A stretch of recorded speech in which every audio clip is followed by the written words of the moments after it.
मेले में सब खिलौने ले रहे थे।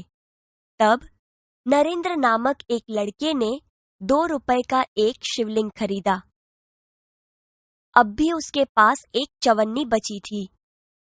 उसने एक लड़के को रोता देखकर उसने पूछा, क्यों रो रहा है? मेरे पास एक चवन्नी थी, कहीं गिर गई। अब मेरी माँ मुझे बहुत पिटेगी। कोई बात नहीं, यह लो चवन्नी। नरेंद्र ने अपनी चवन्नी उसे दे दी और आगे बढ़ गया। अभी नरेंद्र कुछ दूर ही गया था कि सामने से एक मोटर आती दिखाई दी। एक छोटा सा बच्चा उस मोटर से बिल्कुल बेखबर चला जा रहा था। नरेंद्र ने झपट कर उस बालक को खींच लिया। एक पल की देरी होती तो वह बालक मोटर के नीचे आ जाता। इस झपटने की क्रिया में नरेंद्र के हाथ से शिवलिंग छूटकर गिर गया और टूट गया। इस दौरान इकट्ठे हुए लोगों में से किसी ने कहा, बेचारे का नुकसान हो गया। कितने चाव से खरीदा था शिवलिंग।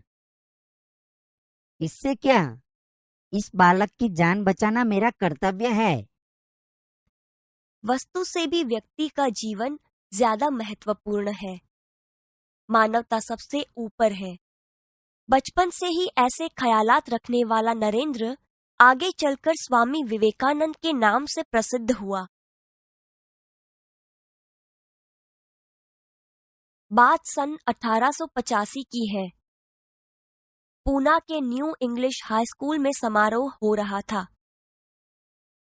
प्रमुख द्वार पर एक स्वयंसेवक नियुक्त था, जिसे यह कर्तव्य भार दिया गया था कि आने वाले अतिथियों के निमंत्रण पत्र देखकर उन्हें सभा स्थल पर यथास्थान बिठा दे।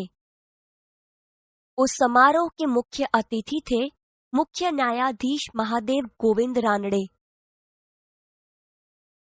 जैसे ही वह विद्यालय के द्वार पर पहुंचे, वैसे ही स्वयंसेवक ने उन्हें अंदर जाने से शालीनता पूर्वक रोक दिया और निमंत्रण पत्र की मांग की।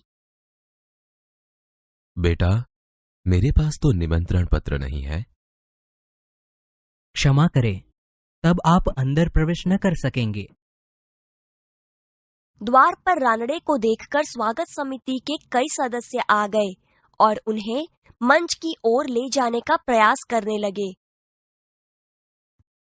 श्रीमान, मेरे कार्य में यदि स्वागत समिति के सदस्य ही रोड़ा अटकाएंगे तो फिर मैं अपना कर्तव्य कैसे निभा सकूंगा? कोई भी अतिथि हो, उसके पास निमंत्रण पत्र होना ही चाहिए। भेदभाव की नीति मुझसे नहीं बरती जाएगी। यह स्वयंसेवक आगे चलकर गोपाल कृष्ण गोखले के नाम से प्रसिद्ध हुआ और देश की बड़ी सेवा की। आइए मित्रों, ऐसा एक और प्रसंग सुनते हैं जिसमें सफलता का रहस्य छिपा है। तो सुनिए, सफलता का रहस्य। अंडर 14 क्रिकेट टीम के कप्तान के रूप में एक लड़का अपनी टीम के साथ क्रिकेट मैच खेलने के लिए अहमदाबाद में आया था। उसकी टीम 5 स्टार होटल में ठहरी थी।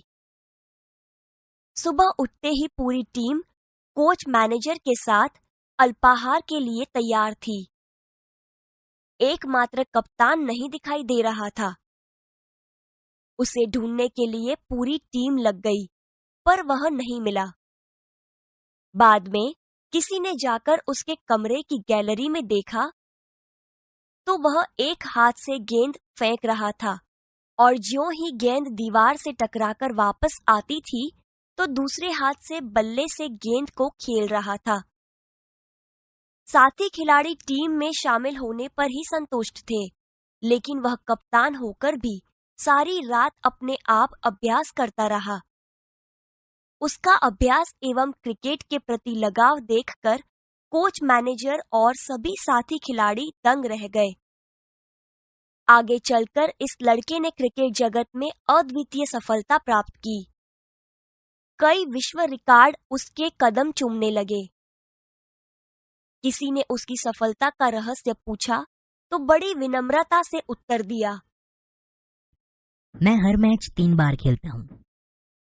पहले अभ्यास के रूप में, दूसरी बार सचमुच मैदान में, तथापि मैच के बाद मूल्यांकन व सुधार आवश्यकता के रूप में। यह लड़का कोई और नहीं, क्रिकेट की दुनिया में सफलता के नित नए कीर्तिमान स्थापित करने वाला हमारा सचिन रमेश तेंदुलकर है।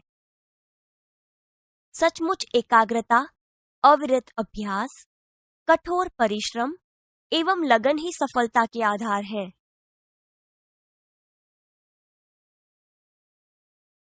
एक दिन हजरत अली राज के खजाने की जांच करने गए।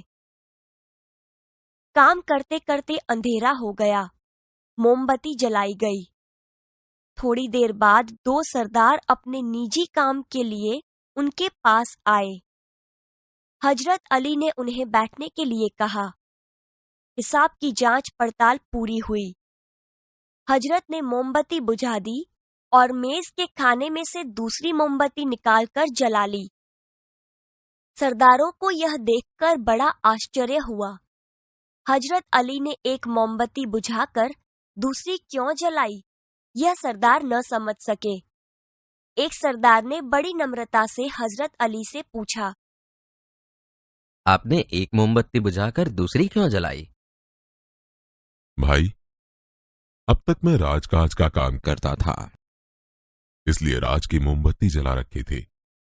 अब निजी काम शुरू हुआ है, इसलिए मैंने अपनी मोमबत्ती जला ली, नहीं तो मैं चोर या हरामखोर कहलाता।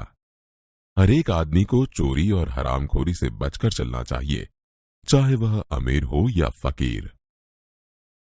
देखने में तो यह बात बहुत छोटी सी लगती है, पर बड़े महत्व की है। अब हम आजाद हो गए हैं। राजकाज का काम तभी अच्छी तरह से चल सकता है जब लोगों में इस तरह की प्रामाणिकता हो। हमारे पुरखों ने कहा है, मां गृदः कस्य स्वीद धनम, किसी के धन माल की लालसा मत करो, यह मनुष्य के लिए सबसे बड़ी सीख है।